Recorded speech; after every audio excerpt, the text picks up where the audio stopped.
Bismillahirrahmanirrahim. Assalamualaikum warahmatullahi wabarakatuh. Alhamdulillahi rabbil alamin.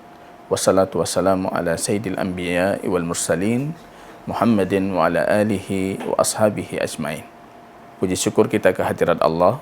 Salawat dan salam kita doakan kepada Allah Rabbuna Jalla wa Ala untuk mencurahkannya ke Habibina Baginda Rasul Muhammad sallallahu alaihi wasallam. Para pemirsa Diah TV yang Allah ridai, kita lanjutkan kembali pembahasan tentang sejarah kelahiran dan kemunculan manhaj salafi atau dakwah salafiyah, dan kali ini kita akan melanjutkan pembahasan yang sudah kita bicarakan sebelumnya, yaitu berkaitan tentang faktor-faktor kemunculan dakwah salafi atau faktor kemunculan manhaj salafi. Kita sudah menyebutkan beberapa faktor di part pertama dari edisi kajian yang kita namakan dengan menyingkap tabir dan menjawab tudingan tentang dakwah salafi, dan kali ini kita akan sedikit mengkonsepkan tentang sejarah kemunculan dan kelahiran manhaj salafi ini. Dan kami membagikan, kita runutkan supaya mudah dipahami dalam 3 fase perkembangan dan 3 fase kelahiran manhaj salafi. Fase pertama kami namakan dengan fase interaksi budaya dan peradaban luar. Dan fase kedua nanti akan kita jelaskan fase stagnasi ilmiah dan keterbelakangan kaum muslimin. Kalau fase pertama itu dalam rentang abad pertama Hijriyah sampai abad ke-6 atau ke-5 Hijriyah. Fase kedua kita bagi dari abad ke-6 hingga abad ke-12 Hijriyah atau 13 Hijriyah. Sedangkan fase ketiga kami namakan dengan fase kontak dengan dunia barat. Imperialisme barat, kontak dengan masa-masa istikmariyah, masa-masa penjajahan, atau masuknya kekuatan-kekuatan militer barat, kekuatan politik barat ke dunia Islam atau dunia kaum muslimin. Kaum muslimin pemirsa Diah TV yang berbahagia, di fase pertama yang kita awali kemunculan manhaj salafi ini, di fase pertama yang kami namakan dengan fase interaksi budaya luar, dan maksudnya peradaban-peradaban luar, peradaban Yunani, peradaban Hindi, peradaban Romawi, masuk mewarnai sakafah Islamiyah, wawasan keislaman kaum muslimin. Bahkan yang tidak luput pembahasan teologi pun, pembahasan akidah pun menjadi pembahasan yang dirasuki dan dimasuki dengan pemikiran-pemikiran teologi ataupun ideologi dari peradaban Yunani yang menyebabkan banyak kaum muslimin terjerumus ke dalam kesesatan pemikiran dan kesalahan dalam berakidah. Fase pertama ini, sebagaimana kita sebutkan di pertemuan sebelumnya, ada faktor Arabisasi ilmu pengetahuan barat, ilmu pengetahuan dari peradaban luar yang masuk ke dalam Islam. Di zaman Al-Amin, di zaman Al-Ma'mun, yang mewarnai diterjemahnya banyak buku-buku peradaban luar, filsafat-filsafat barat, filsafat-filsafat Yunani yang mempengaruhi cara berfikir, cara bersikap, teologi, akidah, dan pemikiran kaum muslimin. Ini fase pertama ini, tokoh paling menonjol di fase pertama kemunculan manhaj salafi ini adalah Imam Ahmad ibn Hanbal rahimahullahu ta'ala. Bahkan kita bisa mengatakan beliau sebagai orang yang mengembalikan kembali ghirah berislam sebagaimana Islam itu awal kemunculannya. Mengembalikan kembali kaum muslimin untuk berakidah sebagaimana akidah yang kita dapatkan di dalam Al-Quran dan Sunnah baginda Rasul sallallahu alaihi wasallam.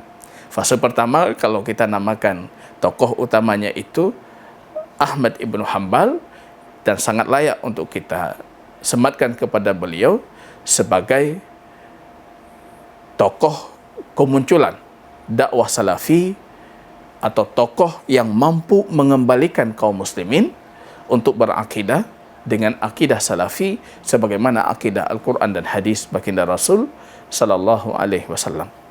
Kita tahu perjalanan panjang dan nanti akan kita menyajikan dalam satu episode khusus tentang biografinya Imam Ahmad Ibn Hanbal, supaya kita mampu menelusuri bagaimana jejak Imam Ahmad dan peranan besar beliau dalam mengembalikan kaum muslimin kepada akidah yang lurus ini. Masuk peradaban Yunani, buku-buku peradaban luar itu diterjemahkan, bahkan digalakkan oleh penguasa untuk menerjemahkan peradaban luar itu, yang menjadikan kaum muslimin banyak melakukan jidal-jidal, perdebatan-perdebatan dengan mereka yang membawa pemikiran ini, apalagi pemikiran itu disokong oleh para penguasa, oleh pemerintah dari Khilafah Abbasiyah, dan sebelumnya sudah dimulai dari masa dinasti Umayyah, menjadikan pemikiran itu datang dengan kekuatan yang luar biasa besar, sehingga banyak dari kaum muslimin yang terfitnah dalam pembahasan ilmu kalam ini. Banyak yang terjerumus, banyak yang masuk ke dalam pemikiran itu, bahkan dari mereka banyak yang tidak mampu keluar dari pemikiran-pemikiran peradaban Yunani itu, terutama dalam pembahasan akidah dan teologi keislaman. Di situ lahir Imam Ahmad dalam satu fitnah yang kita kenal dalam sejarah dengan fitnah khalqil Quran. Apakah Quran itu makhluk ataupun tidak? Quran itu kalamullah ataupun makhluk? Berdiri di saf kaum muslimin sebagai sosok yang paling menonjol mempertahankan kalau Quran itu adalah kalam Allah, bukan makhluk, ialah Imam Ahmad Ibn Hanbal rahimahullahu ta'ala. Maka sebagian kaum muslimin, para ulama kita mengatakan Islam ini Allah tolong dengan dua sosok di saat yang krusial. Di masa riddah, wafatnya baginda Rasul, banyak bangsa suku Arab itu yang ingin kembali ke masa jahiliyah mereka, ke agama terdahulu mereka. Allah tolong agama ini dengan sosok Abu Bakar As-Siddiq radhiyallahu ta'ala. Dan kemudian di masa kemunculan ilmu kalam, kehadiran Mu'tazilah, muncul fitnah khalqil Quran. Quran itu makhluk atau kalam Allah. Allah kembali menolong agama ini melalui perantara sosok Imam Ahmad Ibn Hanbal. Maka seringkali akidah salafi atau dakwah salafi ini dikaitkan dengan tokoh-tokoh tertentu yang merupakan pilar di fase-fase yang kita sebutkan tadi. Misalnya mereka mengatakan ini akidahnya Ahmad Ibn Hanbal. Padahal Ahmad Ibn Hanbal itu cuma mengembalikan kaum muslimin ke akidah ataupun ke kemurnian akidah yang seharusnya mereka berakidah dengan akidah seperti itu. Atau kita nanti di fase kedua dikaitkan dengan sosok Syekh Muhammad Imam Taqiyuddin Ibn Taimiyah rahimahullah. Seolah-olah ini akidah baru yang dilahirkan oleh Ibn Taimiyah. Padahal Ibn Taimiyah cuma bertugas mengembalikan kaum muslimin ke jalan yang lurus ini, ke akidah yang sahihah ini, ke kemurnian akidah ini dengan kembali ke kitab Allah dan sunnah Rasul sallallahu alaihi wasallam, bukan melakukan perkara baru. Jadi kalau ada yang bertanya, kalau demikian apakah akidah salafi atau manhaj salafi ini bersanad sampai ke Rasulullah, bersanad sampai ke Rasulullah? Apakah akidah ini hanya produk baru? Bukan produk baru, tapi mengembalikan kepada kemurnian Al-Quran dan Sunnah sebagaimana seharusnya akidah yang lahir dari Islam yang kafah, dari Islam yang murni, sebelum terkontaminasi dengan peradaban luar, ilmu kalam, filsafah Yunani, filsafah Hindi, dan filsafah Persia yang masuk ke dalam dunia Islam saat itu. Jadi kalau yang bertanya di fase pertama ini, apakah cuma Imam Ahmad sebagai tokoh yang mengajak kembali ke akidah salaf? Tentunya bukan. Hampir bisa kita pastikan semua ulama madhab, ulama-ulama besar di fase pertama dari abad 1 Hijriah, sampai abad ke-6 Hijriah atau abad ke-5 Hijriah, itu adalah para ulama penyokong akidah salaf. Mereka para penyuruh dan panji-panji yang menggerakkan kaum muslimin untuk kembali ke akidah Islam yang lurus, kembali ke akidahnya baginda Rasul sallallahu alaihi wasallam. Maka mereka kadang-kala menamakan kitab-kitab akidah itu dengan nama As-Sunnah, karena memang seperti itu As-Sunnah baginda Rasul sallallahu alaihi wasallam. Jadi mengembalikan ke sumber dalil yang autentik, yaitu kitab Allah dan sunnah Rasul sallallahu alaihi wasallam. Di antara tokoh yang mungkin patut kita sebutkan di fase pertama yang menyuruh kembali kaum muslimin untuk kembali ke akidah yang lurus, mungkin kita mengenal Al-Imam Abu Hanifah sebagai imam tertua dari 4 mazhab fikih yang populer atau yang diakui secara ijma' kaum muslimin, An-Nu'man Ibn Sabit, yang wafat pada tahun 150 Hijriah. Beliau punya kitab akidah yang sangat kita kenal dengan Al-Fiqhul Akbar. Beliau namakan akidah ini dengan sebuah kefakihan yang besar. Akidah itu dengan ilmu yang besar. Di situ jelas sekali beliau mengajak kaum muslimin dan menampilkan akidah-akidah yang seharusnya diyakini oleh kaum muslimin itu sesuai dengan kitab Allah dan sunnah Rasul sallallahu alaihi wasallam. Atau kita juga memiliki Malik ibnu Anas ibnu Malik yang kita kenal dengan Imam Darul Hijrah, Imam Malik rahimahullah, yang wafat pada tahun 179 Hijriah. Beliau imam, bisa kita katakan sebagai pendiri madhab atau fikih Maliki, penulis kitab Al-Muwatta dalam hadis, dan situ kita dapati hadis-hadis yang beliau munculkan dalam karya-karya beliau itu semuanya mengajak kaum muslimin kembali ke kemurnian akidah atau kembali ke manhaj salafi.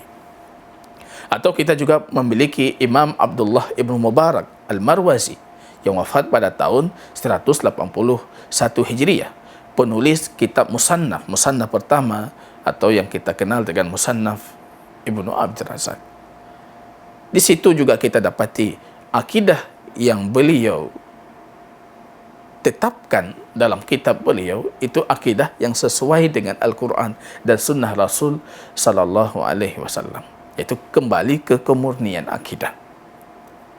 Yang mengatakan dalam Musannaf Abdul Razak ada disebutkan pembahasan Nur Muhammad misalnya. Kita sudah menjelaskan panjang lebar tentang hal itu.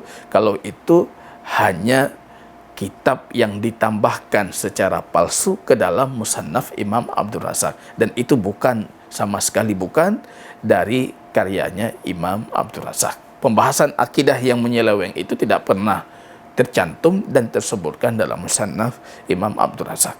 Atau kita juga memiliki Yahya Ibnu Sa'id Al-Basri yang wafat pada tahun 198 Hijriah, imam ahli hadis di zamannya.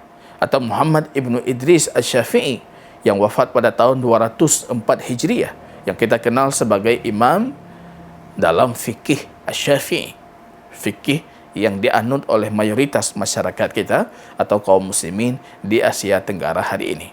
Penulis kitab penulis kitab Ar-Risalah dalam usul fikih, imam besar yang diakui keimaman beliau.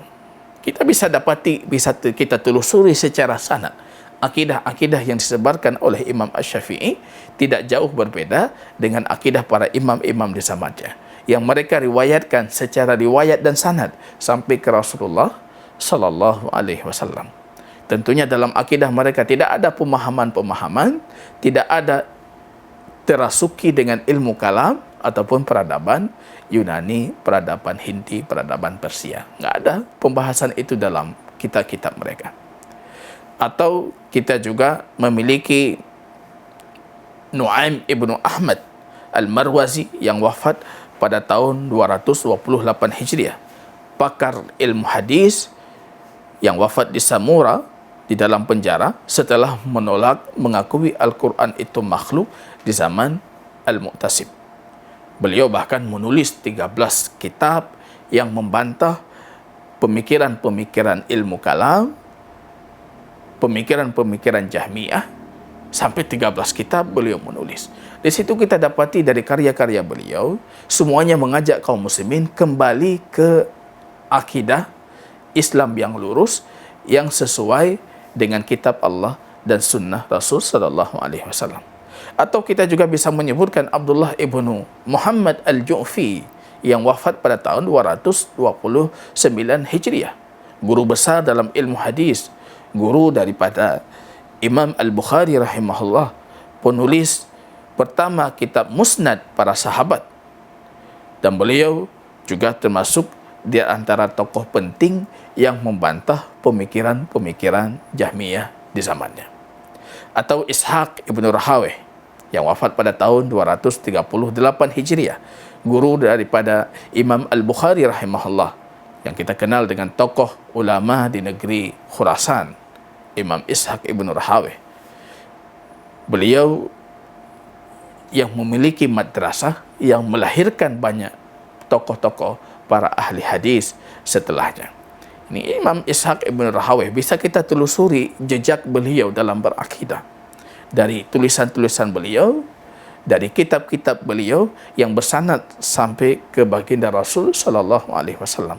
Semuanya mengajak kaum muslimin kembali ke akidah Islam yang lurus, kembali ke kemurnian akidah Al-Quran dan sunnah Rasul sallallahu alaihi wasallam. Atau kita pasti mengenali sosok dari Imam Al-Bukhari rahimahullah, penulis kitab Sahih Al-Bukhari yang wafat pada tahun 256 Hijriah. Murid dari Imam Ahmad ibnu Hanbal, yang kita kenal dengan kegigihan beliau dalam menyebarkan akidah yang lurus, akidah yang sesuai dengan konsep Quran dan sunnah Rasul sallallahu alaihi wasallam. Menulis kitab tentang khalqu af'alil ibad dan banyak kitab bantahan-bantahan untuk pemikiran-pemikiran ilmu kalam, pemikiran-pemikiran kaum Jahmiyah di zamannya. Terfitnah dengan pemikiran-pemikiran itu, dan itu tidak benar. Karya beliau menunjukkan justru beliau itu pembantah utama, penolak utama terhadap akidah dan pemikiran Jahmiyah. Atau kita juga memiliki satu nama lain yang merupakan muridnya daripada Imam Al-Bukhari rahimahullah, yang kita kenal dengan Imam Muslim, penulis kitab Sahih Muslim, yang bernama Muslim ibnu Hajjaj ibnu Muslim An-Naisaburi yang wafat pada tahun 261 Hijriah. Atau kita juga mengenali para a'immah kutub sunan, ya, Imam At-Tirmizi misalnya, Abu Isa Muhammad ibnu Isa ibnu Saurah As-Sulami At-Tirmizi yang wafat pada tahun 279 Hijriah. Kita dapati akidah yang beliau sebutkan dalam Sunan At-Tirmizi itu juga sesuai dengan akidah Quran dan hadis, akidah para ulama salaf. Atau setelahnya kita memiliki Imam Abu Abdurrahman Ahmad ibnu Shu'aib ibnu Ali ibnu Sinan ibnu Bahar ibnu Dinar An-Nasai, penulis kitab Sunan An-Nasai yang wafat pada tahun 303 Hijriah. Atau setelahnya kita juga memiliki Muhammad ibnu Ishaq ibnu Khuzaimah As-Sulami yang wafat pada tahun 311 Hijriah. Dijuluki dengan Imamul A'immah, imamnya para imam. Beliau penulis kitab Tauhid dan Isbat Sifati Rabb. Jadi di situ jelas sekali bagaimana keyakinan mereka dan akidah mereka, terutama tentang sifat Allah. Dan itu sesuai dengan apa yang diyakini oleh kaum salafi hari ini, dan sesuai dengan apa yang diyakini oleh para ulama salafi terdahulu. Sesuai dengan kitab Allah, sesuai dengan petunjuk dalam hadis baginda Rasul sallallahu alaihi wasallam. Atau kita mungkin juga mengenali Imam At-Tahawi, Ahmad ibnu Muhammad ibnu Salamah ibnu Al-Azdi At-Tahawi yang wafat pada tahun 321 Hijriah. Penulis akidah At-Tahawiyah yang sangat masyhur, atau penulis kitab hadis Mushkilul Athar dan Al-Mukhtasar dalam ilmu fikih. Imam At-Tahawi rahimahullahu ta'ala, akidahnya sangat jelas, memaparkan tentang akidah Ahlus Sunnah wal Jamaah yang sesuai dengan kitab Allah dan sunnah Rasul sallallahu alaihi wasallam. Kalau ada yang bertanya mengatakan ini ada Imam Tahawi kitabnya dijelaskan atau disyarah oleh para ulama-ulama Asy'ariyah misalnya. Itu oleh karena faktor Imam At-Tahawi seringkali menggunakan lafaz-lafaz yang bersifat global, bersifat mujmal, sehingga mudah dimulti tafsirkan. Tapi kalau yang menelusuri lafaznya Imam At-Tahawi, misalnya dalam kitab Aqidah Tahawiyah, kita dapati beliau secara gamblang dan jelas, terang sekali ketika memaparkan akidah Ahlus Sunnah wal Jamaah, terutama dalam pembahasan Tauhid Uluhiyah, dalam pembahasan asma dan sifat, dan juga dalam pembahasan takdir. Di situ sangat jelas bagaimana beliau merunutkan pembahasan utama itu sesuai dengan akidah salaf. Atau juga kita memiliki Imam At-Tabrani, Sulaiman ibn Ahmad At-Tabrani, yang wafat pada tahun 360 Hijriah, penulis kitab As-Sunnah tentang akidah. Imam At-Tabrani jelas sekali bagaimana sikap beliau dalam berakidah sesuai dengan kitab Allah dan sunnah Rasul sallallahu alaihi wasallam. Tentunya banyak sekali nama yang perlu kita sebutkan, seperti Imam Abdullah ibnu Muhammad yang wafat pada tahun 387 Hijriah, seorang ulama besar dalam mazhab Hambali, penulis kitab Al-Ibanah an Usul Ad-Diyanah, yang menjelaskan bagaimana seharusnya kaum muslimin berakidah dengan akidah salaf. Atau Hibatullah ibnu Hasan Al-Likai yang wafat pada tahun 418 Hijriah, penulis kitab Syarhus Sunan dan Hujat Usul Ahlus Sunnah wal Jamaah, yang di situ mungkin bisa kita katakan Imam Al-Likai sebagai penulis kitab yang sangat komprehensif tentang akidah Islam yang bersumberkan kitab Allah dan sunnah Rasul sallallahu alaihi wasallam. Ini ulama-ulama yang kita sebutkan ini, buku akidah mereka tidak sedikit pun terpengaruhi dengan ilmu-ilmu kalam. Tidak sedikit pun dirasuki dengan pemikiran-pemikiran Jahmiyah, ahli kalam, pemikiran mutakallimin, ataupun pemikiran dari peradaban-peradaban Yunani dan peradaban bangsa luar. Atau kita juga punya ulama ahlu sunnah di negeri Andalus yang kita kenal dengan Ahmad ibnu Muhammad Al-Andalusi, yang wafat pada tahun 429 Hijriah. Ulama ahli qiraah, penulis kitab Usul Ad-Diyanah. Di situ beliau menjelaskan secara gamblang tentang akidah Ahlus Sunnah wal Jamaah. Atau juga kita juga memiliki Abdullah ibnu Ahmad Al-Ansari Al-Harawi, penulis kitab As-Sunnah dalam pembahasan akidah. Atau Ahmad ibnu Husain Al-Baihaqi, yang kita kenal dengan Imam Al-Baihaqi, yang wafat pada tahun 458 Hijriah, penulis kitab Al-Asma was Sifat. Jelas sekali dalam kitabnya Imam Al-Baihaqi bagaimana beliau menetapkan sifat ulu bagi Allah Subhanahu wa taala sesuai dengan yang ditetapkan oleh para ulama salaf sebelumnya dan juga para ulama salaf dari generasi mutaakhirin. Tentunya akidah-akidah yang mereka paparkan sama sekali tidak terkontaminasi dengan pemikiran-pemikiran luar itu.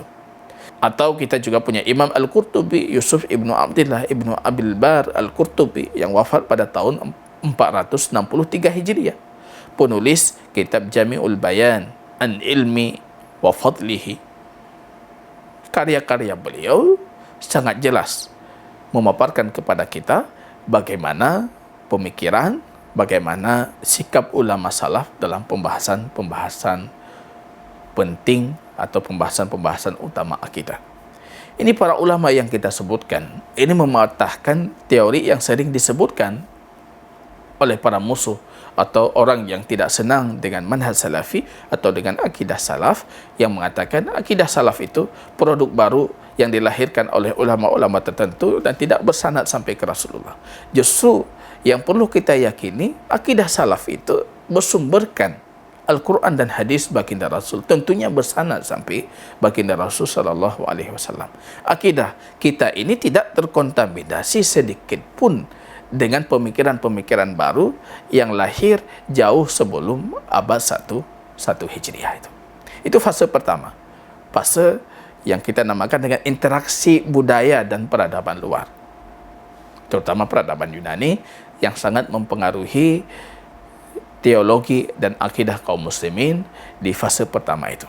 Fase kedua, ya, ini dengan masuknya abad ke-6 terutama, apalagi di tahun 656 Hijriah, kita kenal dengan luluh lantaknya atau di bumi hanguskan negeri Baghdad, negeri yang peradaban itu hancur lebur di tangan para tentara Tartar dan Mongol yang memporak-porandakan stabilitas kaum muslimin, ya, hilangnya keamanan, rusaknya kehidupan sosial, rusaknya kehidupan ekonomi, dan juga rusaknya kehidupan keilmuan di tengah kaum muslimin, yang kami namakan fase kedua ini dengan fase stagnasi ilmiah. Di awal abad ke-6 itu, dengan kemunduran kaum muslimin dalam segala sisi, dengan luluh lantaknya kekhalifahan di negeri Baghdad, atau dengan terbunuhnya Khalifah Al-Mu'tasim dari Khalifah dinasti Abbasiyah, hancurnya peradaban Islam di negeri Baghdad, dan porak-poranda hampir seluruh negeri kaum muslimin, lahir jumud atau stagnasi ilmiah, kejumudan dalam berfikir. Bahkan sudah dilahirkan pemikiran-pemikiran baru di saat itu. Tidak ada lagi pintu ijtihad yang terbuka. Orang tidak boleh lagi berijtihad. Bahkan para ulama di zaman itu bersilang pendapat dan berdebat tentang hukum berijtihad setelah melewati 5 abad pertama Hijriah itu. Lahir jumud dalam berfikir. Ini tidak lepas dari pengaruh ekspansi luar, masuk Tartar, masuk Mongol yang merusak stabilitas kaum muslimin dan memundurkan kaum muslimin jauh ke belakang. Di fase kedua ini, dengan kejumudan berfikir, hilangnya keilmuan di tengah kaum muslimin, lahir banyak sikap-sikap ta'assub terhadap madhab, ta'assub terhadap imam tertentu, stagnasi keilmuan, tidak ada karya-karya buku-buku yang dilahirkan. Fase kedua ini bisa kita katakan dengan fase kelahiran dakwahnya Syekh Imam, atau yang kita kenal dengan Syekhul Islam Ibn Taymiyah Al-Harrani rahimahullahu ta'ala. Menonjolnya beliau di fase kedua ini dengan gerakan beliau, gerakan tajdid yang beliau munculkan. Bagaimana peranan beliau dalam mengusir tentara Tartar dan Mongol di medan perang, dan bagaimana peranan dari sosok Ibn Taymiyah ini dalam memerangi kejumudan berfikir, khurafat-khurafat di zamannya, kesyirikan-kesyirikan di zamannya, sehingga bisa kita katakan beliau sebagai sosok yang paling menonjol di fase kedua ini. Tentunya di fase kedua ini pun Ibnu Taimiyah bukan satu-satunya orang yang punya pemikiran dengan manhaj salafi ini. Bukan satu-satunya panji manhaj salafi di zamannya. Tapi justru ulama-ulama besar di fase stagnasi ilmiah ini juga para penyokong manhaj salafi atau para penggaung dakwah salafi.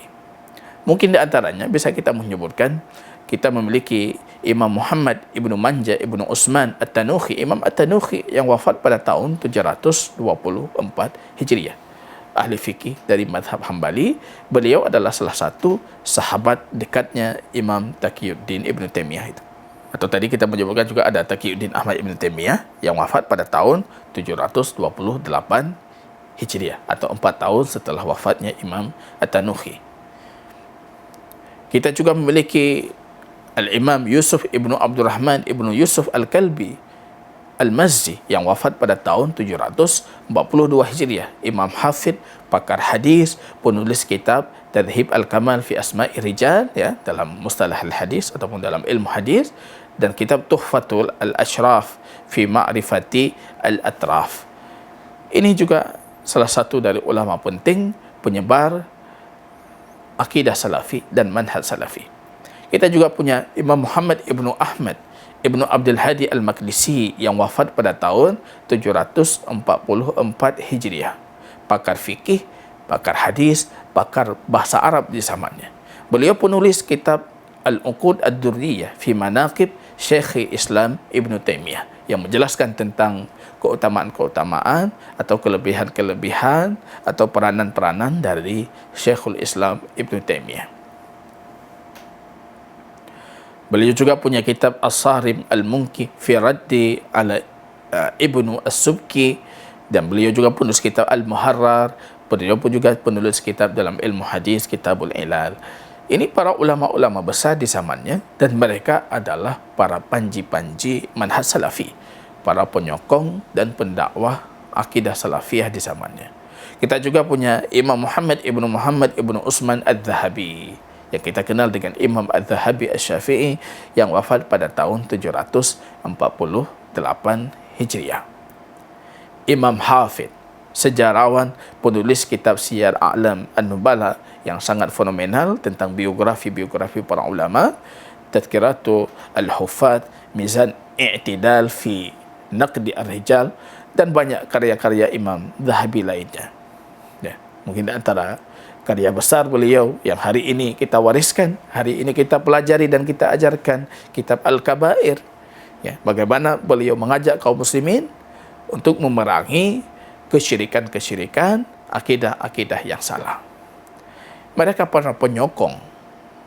Beliau termasuk salah satu murid utamanya dari Syekhul Islam Ibn Taimiyah. Imam yang kita kenal ini, mereka adalah penyokong manhaj salafi dan akidah salafiyah. Kita juga tidak bisa melupakan sosok penting lainnya, murid dari Syekhul Islam Ibn Taimiyah, bahkan murid yang paling lama disebutkan dalam riwayat, yang menemani sosok Imam Ibn Taimiyah, yang kita kenal dengan Imam Ibnul Qayyim Al-Jauziyah, yang bernama lengkap Syamsuddin Ibnu Muhammad Ibnu Abu Bakar Adz-Dzar'i Ad-Dimashqi, yang wafat pada tahun 751 Hijriah, yang menulis banyak sekali karya tentang akidah. Bantahan beliau tentang Jahmiyah, tentang ilmu kalam,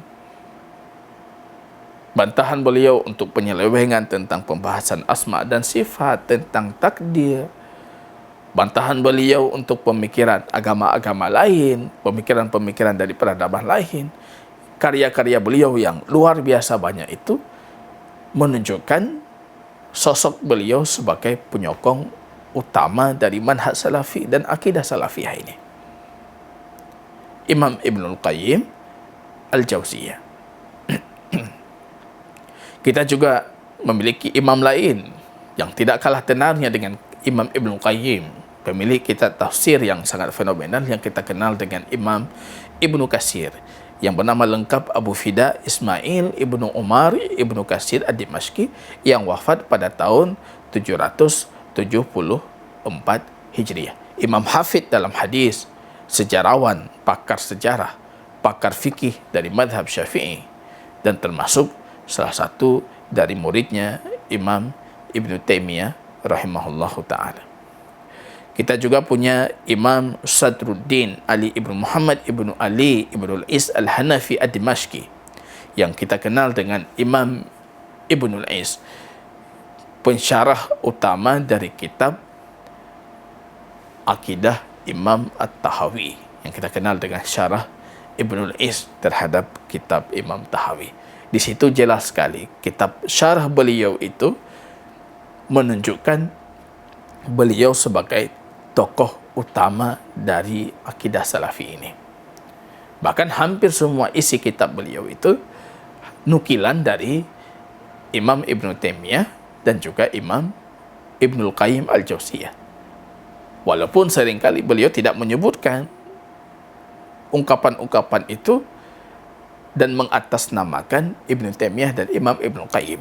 Mungkin para ulama kita mengatakan itu tujuannya kenapa Imam Ibnul Is misalnya tidak menyebutkan nama Imam Ibn Taimiyah, nama Imam Ibn Qayyim Al-Jauziyah, hanya untuk menghindari polemik dengan kaum muslimin. Karena banyak kaum muslimin di zaman Imam Ibnul Is menerima akidah Ibn Taimiyah tapi tidak menerima nama dan sosok dari Ibn Taimiyah itu sendiri. Padahal akidah yang beliau sebutkan dalam kitab syarah beliau terhadap kitab Tahawiyah itu hampir mayoritas isinya nukilan dari karya-karya Syekh Islam Ibn Taimiyah dan juga Al-Imam Ibn Al-Qayyim Al-Jauziyah.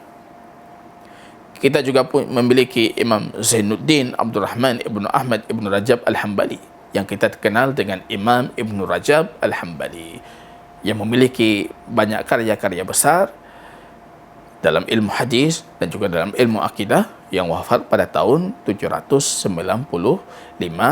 Hijriah. Ya, pemilik kitab Jami' al-Ulum wal Hikam, ya, yang menyempurnakan hadis Arba'in An-Nawawiyah, Al-Qawaid Al-Fiqhiyah, dan juga Kashful Qurbah fi Wasfi Ahli Al-Ghurbah, dan juga karya-karya beliau yang lainnya, semuanya menunjukkan kalau Imam Ibn Rajab Al-Hambali merupakan sosok yang sangat siqah, sosok yang sangat teguh dalam menyebarkan akidah salafi ataupun manhaj salafi ini.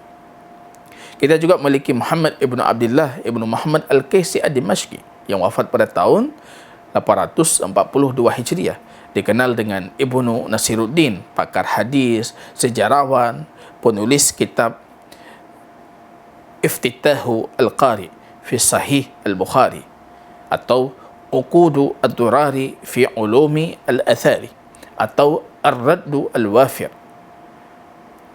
Kitab Ar-Raddu Al-Wafir karya Imam Muhammad Ibn Abdullah ini beliau khususkan untuk membantah pendapat-pendapat mereka yang menyelisihi Syekhul Islam Ibn Taimiyah, ya, sebagai penyokong utama terhadap dakwah salafi yang digaungkan oleh Imam Ibn Taimiyah rahimahullah.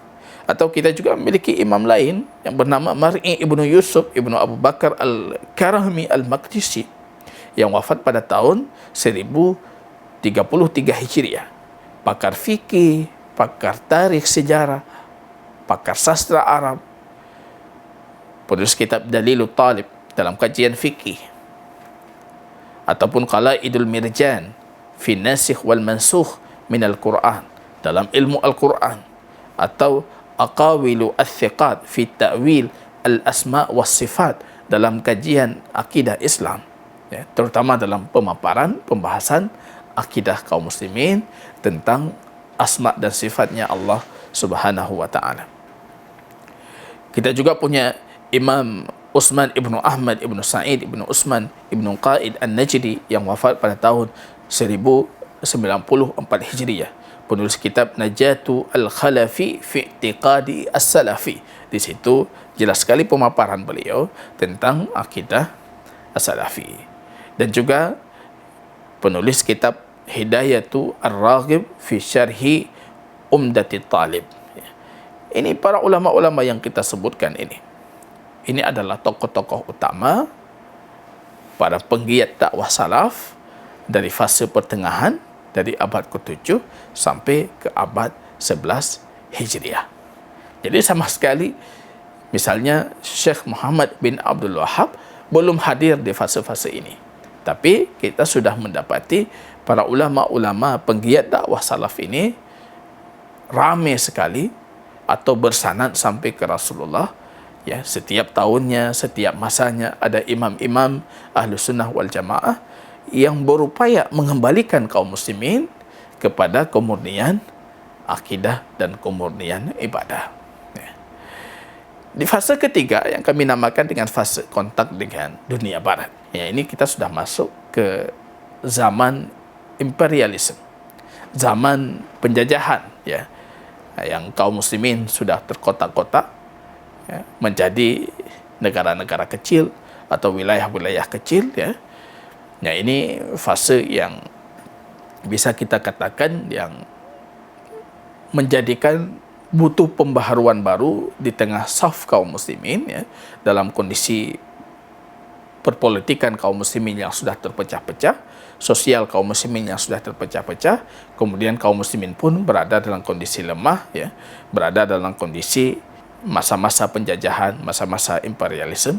Dan kita dapati di masa-masa ini pun tidak kurang para ulama-ulama yang berupaya mengembalikan kaum muslimin kembali ke akidah salaf, akidah yang sesuai dengan kitab Allah dan sunnah Rasul sallallahu alaihi wasallam. Tentunya banyak sekali para ulama-ulama yang perlu kita sebutkan, tapi tentunya yang paling populer dari yang lain, ya, yang punya peranan penting dalam tegaknya satu negara yang berbasis kepada kitab Allah, berlandaskan kitab Allah dan sunnah Rasul sallallahu alaihi wasallam, yang paling penting di antaranya atau paling terkenal di antaranya yaitu Syekh Muhammad ibnu Abdul Wahhab At-Tamimi, ya, yang kita kenal dengan Syekh Muhammad bin Abdul Wahhab, atau yang sering kali orang-orang menisbatkan kepada beliau pemikiran beliau dengan kata Wahabi.